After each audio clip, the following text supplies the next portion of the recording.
அதுக்கடுத்து Rajini sir, Kamal sir படம் கூலி ரிலீஸ் ஆகிற டைமில் 2 பேருமே மீட் பண்ணேன். அண்ட் 2 பேருமே இந்த மாதிரி ஒரு படம் பண்ணலான்னு சொன்னாங்க. எனக்கு அது மிகப்பெரிய ஆப்பர்ச்சுனிட்டி. கிட்டத்தட்ட 46 வருஷம் கழிச்சு 2 பேரும் ஒன்று சேர்றாங்க அப்படின்னா, அவங்க வந்து என்னை டைரக்ட் பண்ண சொல்லி கேட்டதே எனக்கு பெரிய விஷயமா இருந்தது. ஆனால் எனக்கு அப்போ கைதி 2 இருந்தது. கைதி 2 தான் என்னோட இமீடியட் நெக்ஸ்ட் ஃபிலிமாக இருந்தது. பட் ஆனால் இந்த ஆப்பர்ச்சுனிட்டி மிஸ் பண்ண முடியல. ஸோ அதனால் நான் ப்ரொடக்ஷன் சைடில் சொல்லிவிட்டு நான் இந்த படம் முடிச்சுட்டு வந்துடுறேங்க, ஏன்னா இது திருப்பி இப்படி ஒரு ஆப்பர்ச்சுனிட்டி கிடைக்காதுன்னு சொல்லிட்டு நான் வந்துட்டேன். ஒரு 1.5 மாதம் சின்சியராக எழுதினேன். முடிஞ்ச அளவுக்கு ட்ரை பண்ணேன் 2 பேரையும் வச்சு ஒரு படம் பண்ணுறதுக்கு. 1.5 மாதம் கழித்து நேரில் போய் மீட் பண்ணி 2 பேருக்கும் தனித்தனியாக நரேஷன் போச்சு.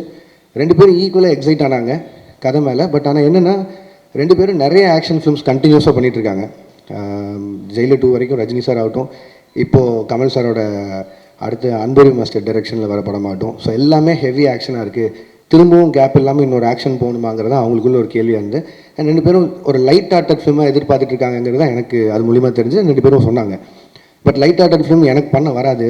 அண்ட் அதை நான் ஜெனுனாக சொல்லிட்டு வெளில வந்துட்டேன்.